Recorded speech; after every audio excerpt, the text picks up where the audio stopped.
সম্মানিত দর্শক, আমন্ত্রণ channel I round table powered by Shwapno. আজকের আলোচনার বিষয় দেশের বর্তমান রাজনৈতিক প্রেক্ষাপট।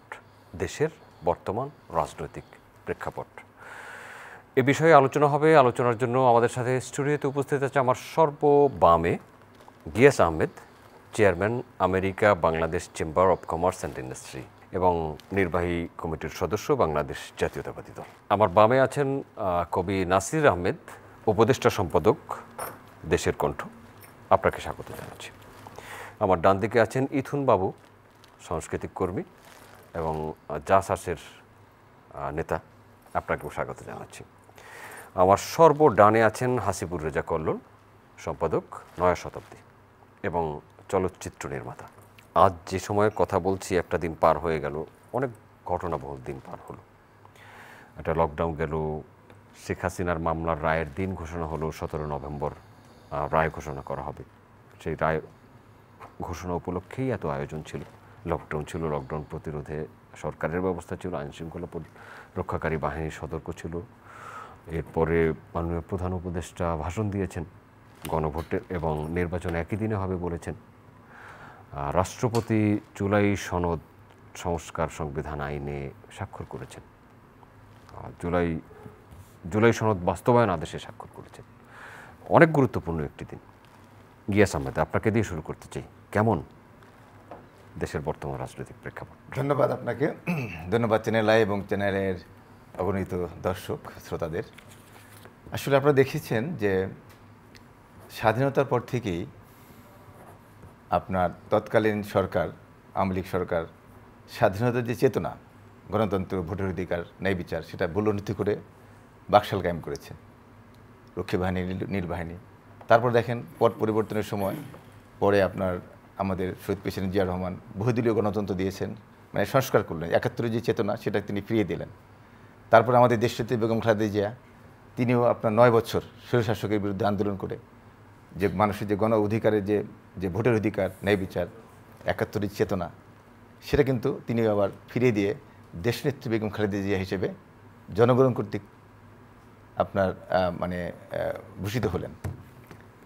এই গত আওয়ামী লীগের সময় 15টি বছর আপনার বিএনপি এই গণতন্ত্রের জন্যে, মানুষের ভোটের অধিকারের জন্যে, 71-এর চেতনা বাস্তবায়ন করবার জন্য আপনার আন্দোলন করেছে।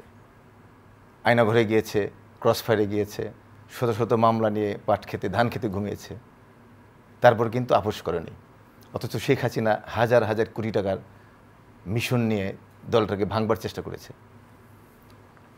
আপনারা দেখেছেন সেই তারই পরিপ্রেক্ষিতে একটা গণঅভ্যুত্থান হলো। ছাত্র জনতা এবং সমস্ত রাজনৈতিক দলগুলি তারা ঐক্যবদ্ধভাবে গণ অভ্যুত্থান যখন হয় তখন সকলেই অংশগ্রহণ করে, শুধু সেই ফ্যাসিবাদী ছাড়া। সেই গণ অভ্যুত্থানের পরে আমরা যারা প্রবাসী আছি, যেহেতু আমি আমেরিকা বাংলাদেশ চেম্বার অফ কমার্সের প্রেসিডেন্ট, আমি এটা নিউ ইয়র্কে থাকি দীর্ঘদিন, প্রায় 39 বছর। আমরা প্রবাস থেকে সেই স্বৈরাচার এরশাদ বিরোধী আন্দোলন করেছি, আমরা 111-এর বিরুদ্ধে আন্দোলন করেছি, আমরা এই স্বৈরাচার হাসিনার বিরুদ্ধে আন্দোলন করেছি প্রবাস থেকে। আমরা প্রবাসী যতটুকু লবিং করার তারপরে আমাদের এই জুলাই অভ্যুত্থানের আগে ওই সময় আমরা সারা বিশ্বের প্রবাসীদেরকে ঐক্যবদ্ধ করে আমরা ঘোষণা দিয়েছিলাম, যতদিন পর্যন্ত ফ্যাসিবাদের পতন না হবে ততদিন আমরা রেমিটেন্স পাঠাবো না। এবং সেই প্রবাসীরা সেই কথা শুনেছে, রেমিটেন্স বন্ধ করে দিয়েছিল। এবং এই অভ্যুত্থানের পরে এবং এই আমেরিকা থেকে সবচেয়ে বেশি রেমিটেন্স আপনার এসেছে বাংলাদেশে। আমাদের প্রধান উপদেষ্টা বলেছেন যে আওয়ামী লীগ যেভাবে লুটতরাজ করেছে, মানি লন্ডারিং করেছে, হাজার হাজার কোটি টাকা বিদেশে পাচার করেছে, প্রতি বছর $16 বিলিয়ন পাচার করেছে, এবং ব্যাংকগুলি খালি। এই প্রবাসীদের এই টাকার, এই রেমিটেন্সের কারণে আজকে দেশটার অর্থনৈতিক চালিকা শক্তি আজকে ঘুরছে। তো সেই প্রবাস থেকে আমরা যতটুকু আশা করেছিলাম এই গণঅভ্যুত্থানের পরে, সেটা কিন্তু আমরা হঠাৎ করে দেখলাম যে এই ক্ষমতার ভাগাভাগি করবার জন্য জামাত, এনসিপি, কিছু দলগুলি এমনভাবে উঠে পড়ে লাগলো বিএনপির বিরুদ্ধে, এমন ভুয়া খবর শুরু করে দিল, দেশে একটা এমন অস্বস্তিকর পরিবেশ সৃষ্টি করলো যাতে ফ্যাসিবাদ যেন আবার ফিরে আসে। মানে ফ্যাসিবাদ ফিরে আসবার একটা ক্ষেত্র কিন্তু এই এনসিপি জামাত এরা তৈরি করলো। এবং দেখেন আওয়ামী লীগের সময় আওয়ামী লীগ বা শেখ হাসিনা দিনের ভোট রাতে দিয়েছে। কারণটা কি? কারণ হলো যে যদি সুষ্ঠু নির্বাচন হয় তাহলে বিএনপি ক্ষমতায় আসবে, অর্থাৎ বিএনপিকে ঠাকাও, মানে বিএনপিকে ঠেকাবার জন্য আপনার কাছে আপনার ঠেকানোর জন্য যেমন আওয়ামী লীগ চেষ্টা করেছে। এখন এই আপনি দেখেছেন প্রায় ১.৫ বছরের মতো আমাদের অন্যান্য রাজনৈতিক দল প্লাস এবং অন্তর্বর্তীকালীন সরকারের ২-১ উপদেষ্টা তারা বিএনপিকে ঠেকানোর জন্য তারা ধন্যবাদ আপনার কাছে।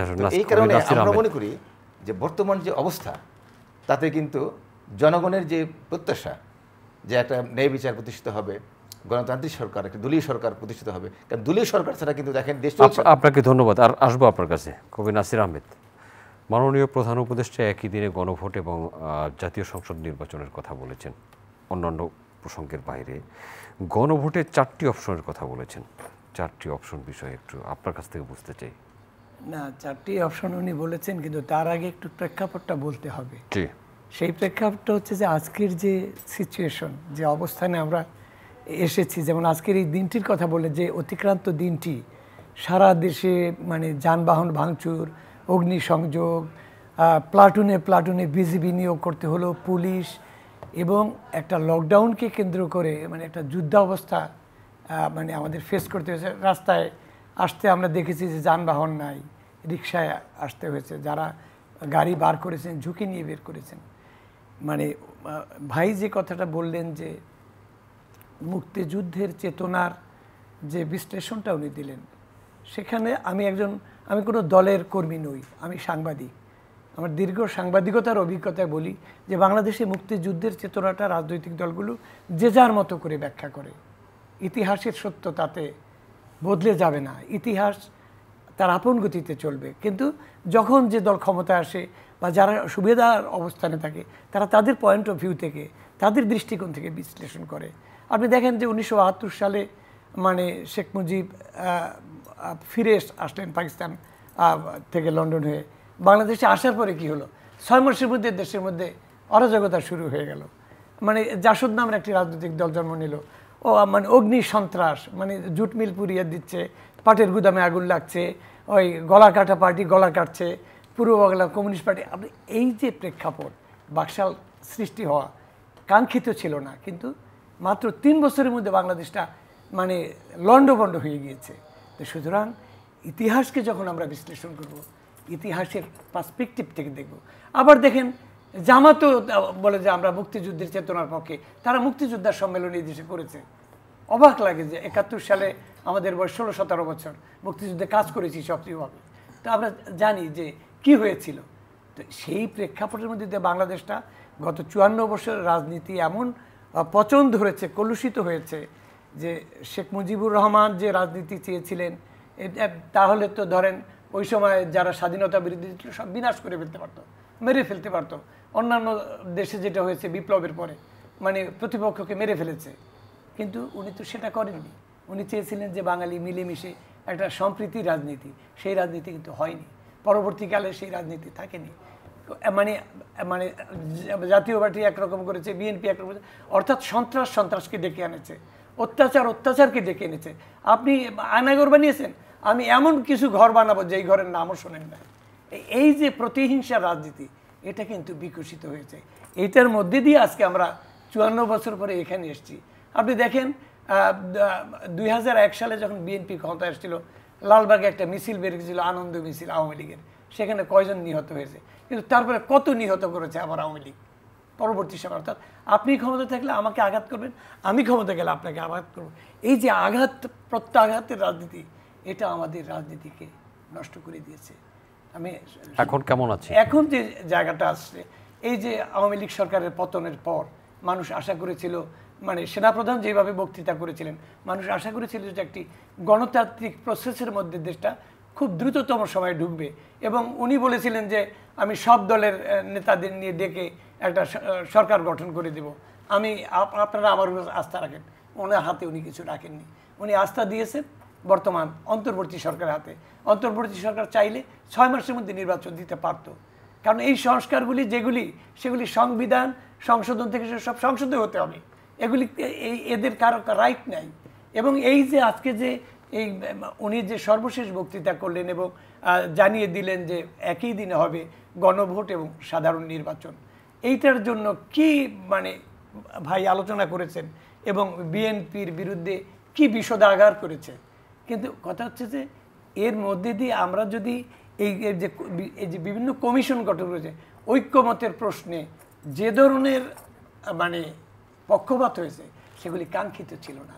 নিরপেক্ষ একটা অবস্থান থেকে তাদের এটা করা দরকার ছিল। আপনার কাছে আসবো, আপনার যেই বিষয়ে জিজ্ঞাসা ছিল সেই বিষয়ে যেহেতু রয়ে গেল আরেকবার আমি সেটা বলবো। ইথুন বাবু, রাজনৈতিক দলগুলোর মধ্যে বিষেধগারের কথা বলছেন, কেউ ভালো করছেন কেউ ভালো করতে পারছেন না, কিন্তু এক রাজনৈতিক দল আর এক রাজনৈতিক দলের বিপক্ষে খুব জোরে জোরে বক্তৃতা করছেন, কেমন দেখছেন রাজনৈতিক পরিস্থিতি? ধন্যবাদ আপনাকে। আমি প্রথমেই নাসির ভাইয়ের কথা দিয়ে বলি যে নাসির ভাই হয়তো ভুলে যাচ্ছে যে 25শে মার্চ কিন্তু শেখ মুজিব পালিয়ে গিয়েছিল, উনি ভুলে যাচ্ছে। শেখ মুজিব যখন ফিরে আসছে সে কিন্তু নিজে নিজে প্রেসিডেন্ট হয়ে গেছে, উনি ভুলে যাচ্ছে জাসদের 30,000 কর্মী, রক্ষী বাহিনী, এগুলা কারা তৈরি করছিল। তাহলে প্রতিহিংসার রাজনীতি যদি শুরু করে থাকে, কে শুরু করছিল? শেখ মুজিবই শুরু করে দিয়ে গেছিল। যেখানে 3 লাখ ছিল সেখানে 30 লাখ বলে দিয়েছে ভুল করে।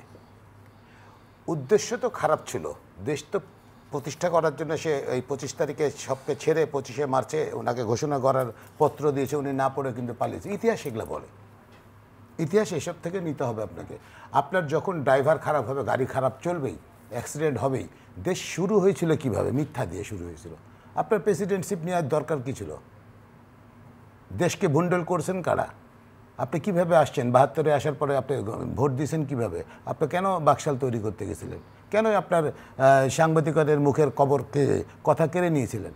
আপনাকে বুঝতে হবে। তো সেই জায়গা থেকেই ওই অবলম্বনটাই ফ্যাসিস্ট শেখ হাসিনা করছে। ঠিকই এসে সেইভাবে ওর বাপের ওটাই তোলার দরকার। আমরা এটাকে যতই যুদ্ধে গেছি আমরা একে অপরের মাংস খাওয়ার চেষ্টা করছি, কোনোদিন আমরা একত্রিত হতে পারিনি। শহীদ প্রেসিডেন্ট জিয়া রহমান স্বাধীনতার ঘোষক, আপনারা মুছে ফেলতে চাইছিলেন, তাকে যা ইচ্ছা তাই বলছেন আপনারা সংসদে। এটা কি ঠিক ছিল? কোনোদিনই ঠিক ছিল না। আমরা প্রতিহিংসার রাজনীতি কার কাছ থেকে শিখেছি এটা আমি নাসির ভাইয়ের কাছ থেকে আবার পরবর্তীতে জানতে চাই। এবার বলেন আপনার প্রশ্ন কী ছিল?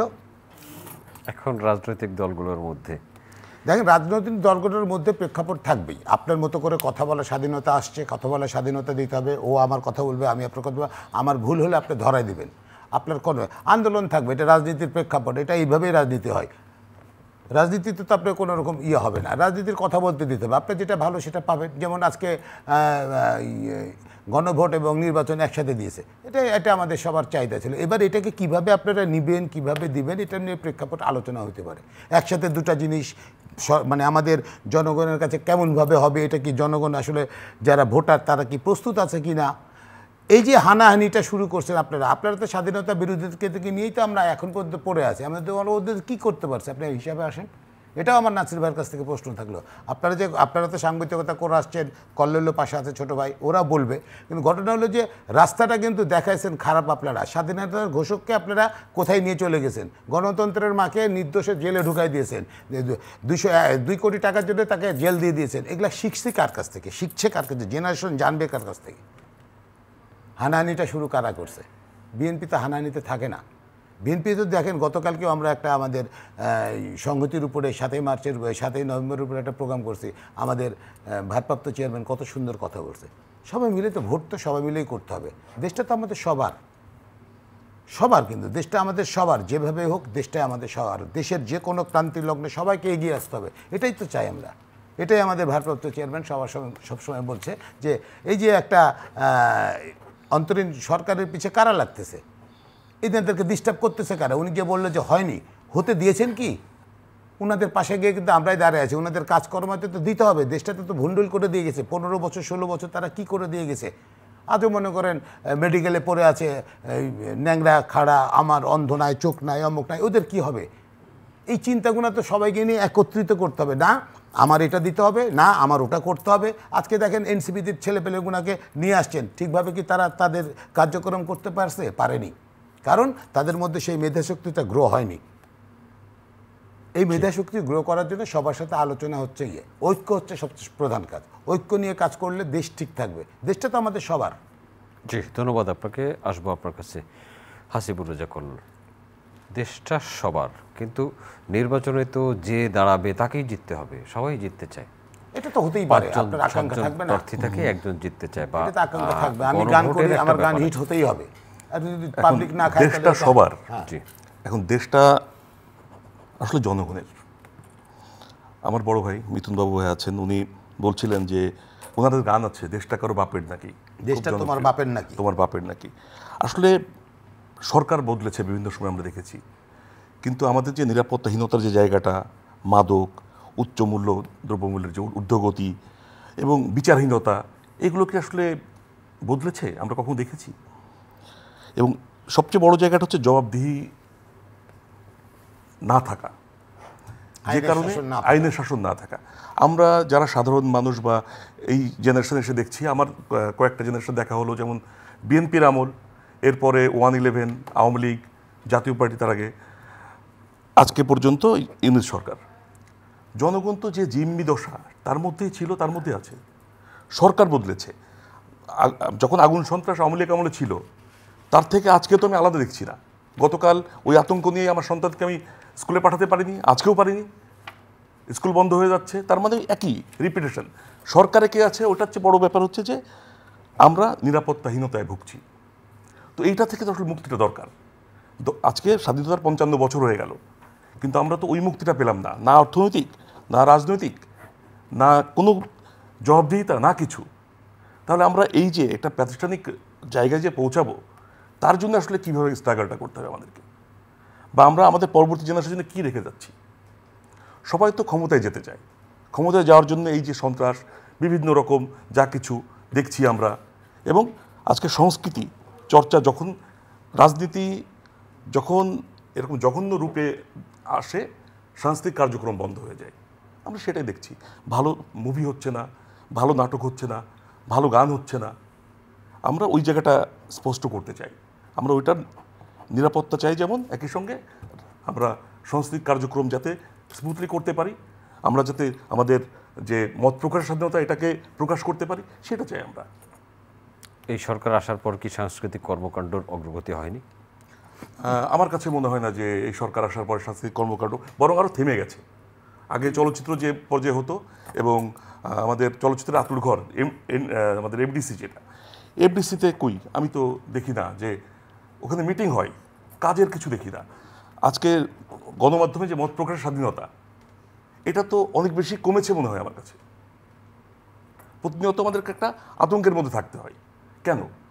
আগে সোশ্যাল মিডিয়াতে আমাদের যে আতঙ্ক নিয়ে চলতে হতো, তার চেয়ে তো কমেনি, বেড়েছে বরং। তাহলে আমরা কোথায় যাচ্ছি? ভীতিটা কোথায়, কেন বেড়েছে? সরকারের পক্ষ থেকে তো বলা হচ্ছে অবাধ মত প্রকাশের স্বাধীনতা আছে। সরকার বলছে, কিন্তু সরকার তো মত প্রকাশের যে স্বাধীনতা, সেটাকে খর্ব করছে। আমরা তো ডিজিটাল আইনে যে মানুষকে হয়রানি করা, সেটাও দেখছি, সেটা আছে। কোনো কিছু থামেনি। থেমেছে আমাদের সাংস্কৃতিক কর্মকাণ্ড, থেমেছে বলার স্বাধীনতা, আর কিছু থামেনি। সব যা ছিল তাই তো আগের মতোই আছে। এটা থেকে পরিত্রাণ চাই তো আমরা। ধন্যবাদ আপনাকে। আসবো আপনার কাছে। এখানে একটা ছোট্ট কথা বলি, কল্লোল যেহেতু বললো, আমি একটু সুযোগ পেয়েছিলাম একটু কাজ করার সচিবালয়ে অনুদানের উপরে। তো এখানে কিছু অনুদান নিয়ে কাজ হয়েছে, কিন্তু সিনেমাদের উপরেও টাকা দিয়েছে, 28টা নাটকের উপরেও টাকা দিয়েছে, 8টা ছবি করার উপর টাকা দিয়েছে। কিন্তু আমার প্রশ্ন হচ্ছে কল্লোলের কাছে যে সিনেমা হল কই ভাই? না, এটা আমি যে সিনেমা বানাবো, আপনি পৃথিবীর কোথাও অনুদানের যে সিনেমা, অনুদান এখনো পর্যন্ত, অনুদান আপনি প্রতিটি সরকারের আমলে দেখেন, রাজনৈতিক তদবিরে অনুদান হয়, এবং ওই একই ছবি রাজনৈতিক তদবিরে ন্যাশনাল অ্যাওয়ার্ড হয়। তাহলে একই ছবি দুইবার অনুদানের জন্য এবং ন্যাশনাল অ্যাওয়ার্ডের জন্য দুবার তদবির হচ্ছে। আমি সেই ছবি তো অনুদানের কোন ছবিটা? আমি ওখানে আসলাম যে আমি যে বললাম যে ছবির কাজ হচ্ছে না কেন। আমি তো দেখতেছি ছবি তো পারমিশন হচ্ছে, আমি তো সাংস্কৃতিক কর্মী হিসাবে বলছি ছবি তো পারমিশন হচ্ছে। ওনার কথাটা আমি এই জন্য বলবো যে আমি নিজে সেন্সর বোর্ডে ছিলাম, আমি নিজে অনুদান কমিটিতে ছিলাম, আমি কাজ করেছি, দেখেছি যে রাজনৈতিক প্রভাব প্রবলভাবে কাজ করে। এই যে এবার ওর কথাটাতে আসি বড় ভাই, সেটা হচ্ছে যে ওই যে জবাবদিহিতা, এই যে জবাবদিহিতা যখন আমি দিচ্ছি এই পজিশনগুলোকে আমাকে ঠিক করার জন্য আমি কিন্তু এই প্রসঙ্গটা নিয়ে আসছি। এই জবাবদিহিতে থাকতে হবে। ইথিল বাবু, আপনার কাছে আসবো। গিয়াস আহমেদ, কল্লোল সাহেব যে কথাগুলো, নিরাপত্তাহীনতার কথা বলেছেন, মত প্রকাশের স্বাধীনতা খর্ব হওয়ার কথা বলেছেন, সাংস্কৃতিক কর্মকাণ্ড কমে যাওয়ার কথা বলেছেন, আসলে কি তাই? আপনি বাংলাদেশে কতদিন আছেন আর ওই জায়গা থেকে বাংলাদেশকে কিভাবে দেখছেন? নাসির সাহেব একটা কথা বলেছেন যে একটি অন্তর্বর্তীকালীন সরকার যখন মানে ক্ষমতা মানে গ্রহণ করলেন, তখন তাদের মধ্যে যে একটা দীর্ঘমেয়াদী ক্ষমতা থাকার একটা প্রবণতা আমরা দেখেছি, সেই থেকে কিন্তু একটা অস্থিরতা, অরাজকতা বা সংশয় বিরাজ করছিল যে কী হতে যাচ্ছে। এই সংশয় থেকে আপনার প্রশাসনের ভিতরে কাজ ঠিকমতো হয়নি। এখন প্রশাসনের যারা আছেন তারা আওয়ামী লীগের আগের সেই আওয়ামী লীগের সেই সচিবরা রয়ে গেছে, ডিসি রয়ে গেল, আবার এখানে জামাতের লোক ঢুকে গেল, এনসিপির লোক ঢুকে গেল, হয়তো বিএনপির কিছু আছে। মানে এই যে একটা জগা খিচুড়ি একটা প্রশাসন। এখন এই প্রশাসনে তো আপনার কাজ ঠিক না, প্রশাসন দলীয়করণ আপনি যেটা বলছেন। আচ্ছা, আগেরটা খারাপ ছিল, আপনি ভালো করে দেখেন না। কিন্তু এবার সেটা ব্যর্থ হয়ে যাবে। এই সরকার অন্তর্বর্তীকালীন সেটা করতে পারেনি। এখন যেহেতু করতে পারেনি, সেক্ষেত্রে আপনার যে সংস্কার নিয়ে আলোচনা হলো, দেখেন 1.5 বছর আপনার এই সংস্কার কমিশন আলোচনা হলো। এত আলোচনা করার পর রেজাল্ট কী হলো? রেজাল্ট হলো যে যেগুলি ঐক্যমতে পৌঁছেছে আর যেগুলো ঐক্যমতে পৌঁছেনি, যে নোট অফ ডিসেন্ট দিয়েছে, সেগুলিকে জগা খিচুড়ি করে ঐক্যমত কমিশন মানে একটা প্রস্তাব আনলো, যেটা নাকি বিএনপি বলছে যে আরে এটা তো আমরা একসাথে আনি না, আমরা এগুলি তো আমরা ঐক্যমতের আমরা সমর্থন দেইনি, বা আমরা আমাদের একটা নোট দিয়েছি যে এটা এইভাবে না করে এইভাবে করলে ভালো হবে, এবং এটা গণভোটে থাকবে যে আমরা জনগণ সিদ্ধান্ত নেবে যে আমরা কি চাই আর কি চাচ্ছি না। এখন তারা কিন্তু দেখেন একই সাথে এটা মানে গণভোটে দিয়ে পাশ করে দিতে হবে। তাহলে এই যে আলোচনাটা হলো, এই আলোচনাটা মানে কোনো তেমন একটা কাজে লাগেনি। তারপর যেটা নাকি বললাম, প্রশাসনের ভিতরে আইন শৃঙ্খলা বাহিনী মানে যে আজকে কাজ হচ্ছে না ঠিকমতো।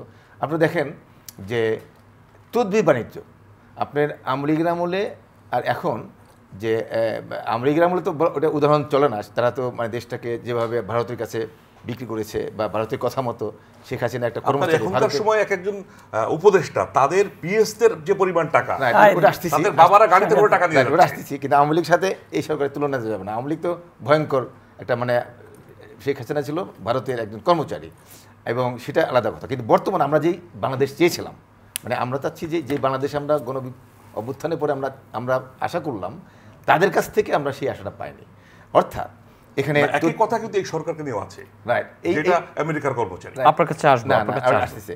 এখন এই সরকার না, আমেরিকা কিন্তু এখন পর্যন্ত এখানে নাক গলায় নেই। এই যে মনে করেন পাকিস্তানের সঙ্গে বাংলাদেশের এখন বিভিন্ন জাহাজ আসছে, এই আসছে, ওখানকার সরকারি আজকে দেখেন যেটা বলতে চাচ্ছিলাম, যে এই তদবির বাণিজ্য একটা ডিসি বা একজন সচিব পরিবর্তন করতে আপনার শত শত কোটি টাকা লাগছে, এবং এটা কিন্তু আসছে। তাহলে এই এনসিপি জামাত যে প্রশাসনটাকে নিয়ন্ত্রণ করছে, এখানে কিন্তু বিএনপির নামে কিন্তু একটা কথা কেউ বলতে পারছে না যে বিএনপি প্রশাসনে দলীয়করণ করতে বা তাদের লোক ঢোকাচ্ছে, এই ধরনের কি ব্লেম দিচ্ছে না। বিএনপি বিরুদ্ধে ব্লেমটা কি?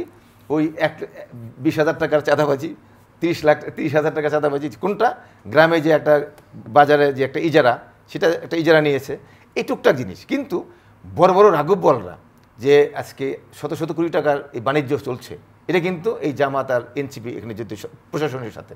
তো সেই ক্ষেত্রে আমি বলবো যে আজকে যেটা আপনি বললেন যে ভারতের, দেখেন আজকে তো আপনি ভারতে যান, বিনা ভিসা ছাড়া আপনাকে অ্যারেস্ট করবে। যদি আপনি গায়ে লেখা থাকে যে আওয়ামী লীগ, আপনাকে করবে না। আপনি শত শত আওয়ামী লীগারকে আজকে তারা আপনি সেফ হেভেন করে রাখছে ভারতে। কারণটা কি? কারণ শেখ হাসিনা বলেছে যে ভারতকে যা দিয়েছি তা আজীবন মনে রাখবে, এবং তা মনে রাখছে। অতএব আওয়ামী লীগের সাথে এই সরকারের তুলনা হয় না। এই সরকার অবশ্যই আমাদের যে আশা ছিল সেটা করতে মানে ধন্যবাদ। জামাত যদি ক্ষমতায় আসে তারা বলবে পাকিস্তানকে যা দিয়েছি না, সেটা তো বলে না, আপনি আশা করছেন। কিন্তু সেটা হলো যে আশা না, এটা আশঙ্কা করছি, আশঙ্কা করছেন। কিন্তু আমি কথা বলতে যে ভারত আমাদের সংক্ষিপ্ত, কিন্তু পাকিস্তান আমাদের থেকে অনেক দূরে। পাকিস্তান অনেক দূরে। অতএব পাকিস্তান আমরা আমাদের তারুণ্যের অহংকার তারেক রহমান কি বলেছেন যে এই দেশ আমরা কারো নাই, আমরা দেশটা আমাদের। ভারতও আমাদের বন্ধু, আমাদের দাদাগিরি চলবে না, পাকিস্তানও চলবে না, আমেরিকা চলবে না। ধন্যবাদ আপনাকে। আমেরিকা কিন্তু আমাদের এখন হস্তক্ষেপ করে না। আপনার কাছে কিছু প্রশ্ন ছিল আর গণভোট বিষয় কথার মধ্যে বলেন আবার কথাটা। ইথুন বাবু দুটি প্রশ্ন রেখেছিল আপনার সাথে, আপনার কাছে আর গণভোট বিষয়ে জানতে চেয়েছিলাম। আচ্ছা, গণভোটের কথাটা বলার আগে আমি ওনার প্রশ্নের জবাব দিই। উনি একটা শব্দ বলেছেন যে শেখ মুজিব পালিয়ে গেছে, মানে ইতিহাস বিকৃতিরও একটা সীমা আছে। আমি তো বলছি যে দলীয় দৃষ্টিকোণ থেকে কথা বললে মানুষ দলকানা হয়ে যায়, অনেক দেখার জিনিসও দেখে না। উনি পালিয়ে যাননি। উনি যদি সেদিন ধরা না দিতেন ম্যাসাকার হয়ে যেত ঢাকার প্রতিটি এবং টিক্কা খান স্বয়ং। আমার কথা বলতে দিন, এখনো ভুল তথ্য আমাকে কথা বলতে দিন। এখনো ভুল তথ্য আপনি দেখেন। না ভুল তথ্য না, পাকিস্তানি বইয়ে লেখাই আছে, কথা বলতে দিচ্ছেন না তো। বইয়ে লেখা আছে সেটা বলছে, আপনি আবারও মিথ্যা তথ্য দিচ্ছেন। আইএসপিআর এর জনসংযোগ কর্মকর্তা সিদ্দিক সালিকের একটি বই আছে উইটনেস টু সারেন্ডার। সেই বইতে টিক্কা খানের ভাষ্য আছে যে কেন শেখ মুজিবকে মানে গ্রেপ্তার করলেন এবং তাকে মৃত্যুদণ্ডের মতো কঠিন পরিস্থিতির মুখোমুখি জবাবে বলেছিল যে অন্য যারা পালিয়ে গেছে যেমন তাজউদ্দিন আহমেদ সহ সৈয়দ নজরুল ইসলাম, মনসুর আলী, এরা টার্গেট ছিল ওনাকে। এবং ওই যে ওয়্যারলেস মেসেজটা, সেটা পূর্ব রেকর্ডকৃত মেসেজও এই টিক্কা খান পেয়েছেন, তার হাতে পড়েছে এবং সেইটার কারণে ক্ষুব্ধ ছিলেন। ওই ক্ষেত্রেতে তো বলছি তাজউদ্দিনের মেয়ে, তো তাজউদ্দিন সাহেবের মেয়েই তো লিখেছে যে উনি পালিয়ে গেছিলেন। আমি আপনাকে তাজউদ্দিন সাহেবের মেয়ের বইটা পড়েন না। সিদ্দিক সালিক তো কোনো দলের না, ওনার বাবার কথা নিয়ে তো লিখছে। আমি তো আপনাকে ওই লিখেছেন এটা 72 সালে বইটা বেরিয়েছে, 75-76 এর দিকে বোধহয় না 80 সালে বইটা বেরিয়েছে। 75-এ শেখ মুজিব নিহত হওয়ার পরে এই বইটা লিখেছিলেন। তো সেইখানে পরিষ্কার লেখা আছে যে সিদ্দিক সালিক বলছেন যে শেখ মুজিব যে ডিক্লারেশন দিছে, মানে একটি স্বাধীন দেশকে তিনি ভাগ করে দিয়েছেন দেশদ্রোহিতার জন্য তার প্রতি। এবং টিক্কা খান এই কথা বলছেন যে এই ঘটনা যদি আমি ঘটাতাম, আমি মানে বিরোধী দল নেতা হয়ে, আর যদি আপনি যদি দেশের প্রেসিডেন্ট হতেন বা প্রধান সামরিক আইন প্রশাসক হতেন, আপনি কি করতেন? আপনি একই প্রতিহিংসাটা তার উপরে দেখাতেন। যাই হোক, আমার যে গল্প বলছেন এটা আপনার একটা বানানো গল্প। আপনি যদি শুনতে চান, আপনি যদি যেতে চান, চলেন আপনি আমার সাথে বসেন। আমি আপনাকে বলি এটা আপনার বানানো গল্প, কারণ আমি বলছি যেটা লিখেছে তাজউদ্দিনের মেয়ে, যেটা লিখেছে উনি কোনোদিনই ভুল লিখতে পারেন না, কারণ আমরা তাকে ধরেছিলাম তার বাবার কাছ থেকে তার শোনা সামরিক কর্মকর্তা। না তার বাবার কাছ থেকে আপনার কাছে আসবো ইথুন বাবু, কাছ থেকে তারা স্বাধীনতার পাঠ নিয়ে গেছিল বাসায়। তার বঙ্গবন্ধু বলেছে সেই সময় যে তোমরা নিজ নিজ জায়গায় চলে যাও, নিজ নিজ জায়গায়। ইথুন বাবু আপনার কাছে আসবো তো, পরবর্তী হবে না, আপনার কাছে আসবো তো। এটা বই থেকে আমাদের বড় ভাই, এটা আমি বানিয়ে বলছি না, এটা বই থেকে আপনার কথাটা। আপনাকে দেখেন তাজউদ্দিন সামরিক কর্মকর্তার কাছে 25 রাত্রে কারা গেছিল আপনারা জানেন না ঘটনা? আপনি তো বড় ভাই, জানেন তো আপনি ভালো করে। তারা গিয়ে তো বলেছিল স্বাধীনতা পাঠ করেন, তখন স্বাধীনতা পাঠ করেনি কেন সেটা বলেন। আপনি জিয়াউর রহমানের কথা বলেছেন, মেজর জিয়ার ঘোষণা আমি নিজের কানে শুনেছি, কারণ আমার ভোলা থেকে সেটা ঠিক আছে, কিন্তু আপনি আমাকে জবাব দেন যে যখন তাজউদ্দিনরা তার কাছে 25 মার্চে রাতে গেল, ওদেরকে পালাতে বলেছিল কেন? ন্যাশনাল লিডার এই শব্দটি উনি নিজে বলেছেন জিয়াউর রহমান, যে এবং উনি ঘোষণা দেওয়া হয়েছে কি মানে পুলিশ এবং সেনাবাহিনীর যারা ছুটিতে ছিল উদ্বুদ্ধ হয়েছে। আমার ভগ্নিপতি সেনাবাহিনীতে ছুটিতে ছিলেন, জিয়ার ঘোষণা আমরা গণভোট বিষয়ে শুনতে চাই। উনি নেতৃত্ব দিয়েছেন। না, তবে আপনি তথ্য ভুল দিয়েছেন। আপনার সাথে আমার বাইরে কথা হবে, কারণ 25 মার্চের রাত্রে তাজউদ্দিনরা সবাই মিলে গেছিলেন সেখানে। ইথুন বাবু প্লিজ, আপনার সময় আমাকে জানতে হবে, সত্য ঘটনা না জানলে আপনার সময় আপনি কথা বলবেন। হ্যাঁ প্লিজ, গণভোট বিষয়। গণভোট বিষয়ে যেটা আমি বলবো যে আমাদের দেশে সংসদ ছিল এক কক্ষ বিশিষ্ট, সেটাকে এখন দ্বিকক্ষ বিশিষ্ট করা হচ্ছে এবং 100 জন পার্লামেন্ট মেম্বার নির্বাচিত করবেন ভোটের রেশিওতে। সেখানে যারা নির্বাচিত করবেন, আমি ব্যক্তিগত আমার অভিমত, সেখানে যে সবাই যে যোগ্য আসবেন তা না, যে দলের ভোটের প্রেক্ষাপটে যারা দিবেন, মানে করম আলী রহমালিকেও আমি চাইলে ওই ইয়েতে পাঠাতে পারি, যেহেতু আমি দলীয় প্রধান। তো এই জিনিসটাকে আমি মনে করি না যে বাংলাদেশের মতো একটা ছোট্ট রাষ্ট্রে দ্বিকক্ষ বিশিষ্ট একটা পার্লামেন্টের মতো এনভায়রনমেন্ট তৈরি হয়েছে। যাই হোক, সেটা সংবিধান বিশেষজ্ঞরা বুঝবেন, আমি সংবিধান বিশেষজ্ঞ না। কিন্তু এই জিনিসগুলি দরকারি, যেটি উনি বলেছেন, মানে আমাদের প্রধান উপদেষ্টা তার বক্তৃতায়, যে সংসদে নারীর প্রতিনিধিত্ব বৃদ্ধি করার ব্যাপার, বিরোধী দল থেকে ডেপুটি স্পিকার, এইটা একটা ভালো উদ্যোগ। তবে সংসদীয় কমিটির সভাপতি নির্বাচন বিরোধী দল থেকে আগেও হয়েছে, এটা অনেক দিন থেকে চলে আসছে। বিরোধী দলের এমপিরা জি পার্লামেন্টে এটা হয়েছে। এবং এছাড়া যেটি যে মৌলিক অধিকার সম্প্রসারণ করবেন, বিচার বিভাগের স্বাধীনতা এবং স্থানীয় সরকার সহ বিভিন্ন বিষয়ে 30টি প্রস্তাব দিয়েছেন। আমি মনে করি এগুলি ভালো প্রস্তাব। রাষ্ট্রপতির ক্ষমতা নাই বললেই চলে, সেটা বাড়ানোর দরকার, সেটা অবশ্যই একটি ভালো প্রস্তাব।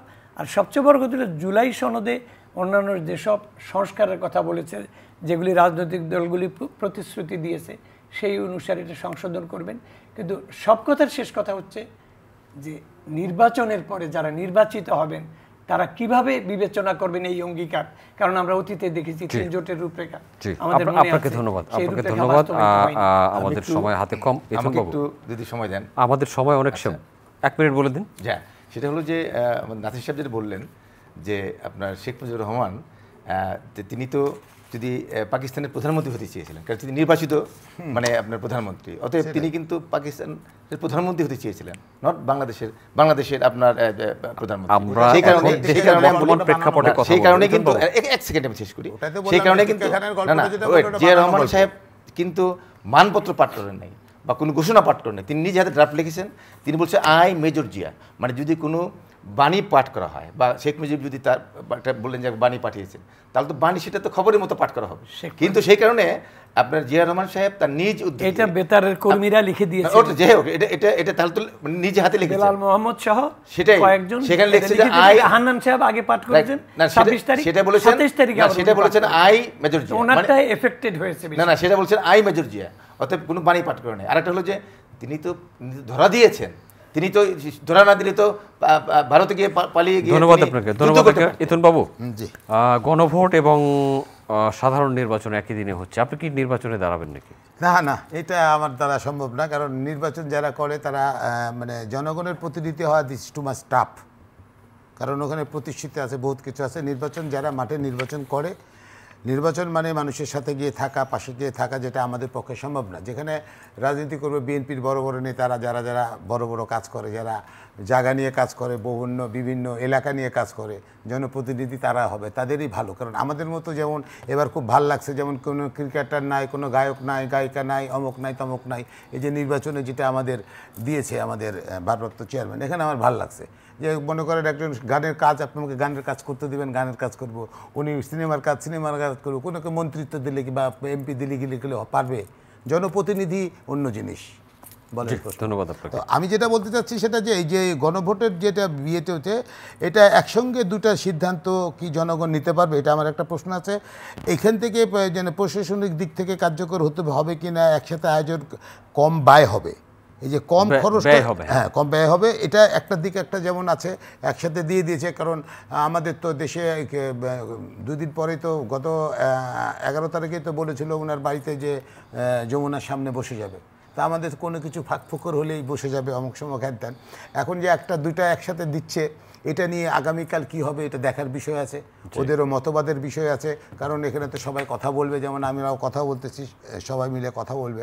তবে আমার ভাল লেগেছে যে একসাথে যেটা দুটা হচ্ছে, খরচটা কমে যাচ্ছে। তবে আমার একটা প্রশ্ন থেকে যাচ্ছে যে এই যে দুটো ভোট একসাথে হবে, এটা কি যারা ভোটার তাদের মধ্যে কিভাবে প্রভাব ফেলবে, এই জিনিসটা আমার কাছে, নিজের ব্যক্তিগত বিষয় বলছি, এটা আমার কাছে একটা কেমন যেন আছে যে একসাথে দুটা দিক যাবে, একসাথে যাবে গণভোট, একসাথে যাবে নির্বাচন, এই জিনিসটা আমার কাছে কেমন। আর একটা জিনিস কিন্তু সংশয় থাকবে যে 4টা জিনিসে ভোটার সম্মতি দিবে কিনা, সেই 4টার কোথায় টিকমার্ক দিবে, 4টি আলাদা আলাদা প্রশ্ন থাকবে, তো 4টা জিনিস হ্যাঁ অথবা না, তো সেইটাও কিন্তু আমি নিশ্চয়ই এর মধ্যে পরিষ্কার হয়ে যাবে। একমত, এটাও আপনার সাথে আমি একমত বলছি। হাসিবুর রেজা কল্লোল, আমাদের হাতে খুবই কম সময়, আমি বলিনি এটার মনে একটা স্বচ্ছতা কিছু একটা দেওয়া উচিত। ফেব্রুয়ারিতে যেহেতু ফার্স্ট উইকে প্রধান উপদেষ্টা ডিক্লারেশন দিয়েছেন গণভোটের, এবং তাকে ধন্যবাদ ডিক্লারেশন দেওয়ার জন্য, কিন্তু স্বচ্ছতাটা যেতে উঠে আসে। ধন্যবাদ আপনাকে হাসিবুর রেজা কল্লোল। আমি যেটা দেখছি যে নির্বাচন হবে, এই যে মানুষের মধ্যে একটা উৎসব, এইটা যেন ভাটা না পড়ে, নির্বাচনের যে অনিশ্চয়তা সেটা যেন না থাকে, মানুষ ভোট দিতে চায়। 15 বছর দিন, এবং বাংলাদেশের মানুষের আমি মনে করি যে সবচেয়ে বড় উৎসবের নাম হচ্ছে নির্বাচন। তো এই নির্বাচন থেকে আমাদের মানে কোনো ধরনের সংশয় যেটা আছে এটা যেন না থাকে, যারা নীতি নির্ধারক তারা এটা দেখবেন, এবং মানুষ যে এতদিন পরে একটা ভোট দেওয়ার যে সুযোগ পেতে যাচ্ছে এবং এটা যে উৎসবের জায়গাটা, এটা কোনোভাবেই যেন বাধাগ্রস্ত না হয়। ধন্যবাদ আপনাকে, আপনাদের চারজন করে ধন্যবাদ। সময়ত দর্শক, এতক্ষণ আমাদের সাথে থাকার জন্য কৃতজ্ঞতা। আগামী অনুষ্ঠান দেখার আমন্ত্রণ রইল। দেখা হতে পারে সেই অনুষ্ঠানে। ভালো থাকবেন সবাই। আপনাদের সবার জন্য অনেক অনেক শুভকামনা।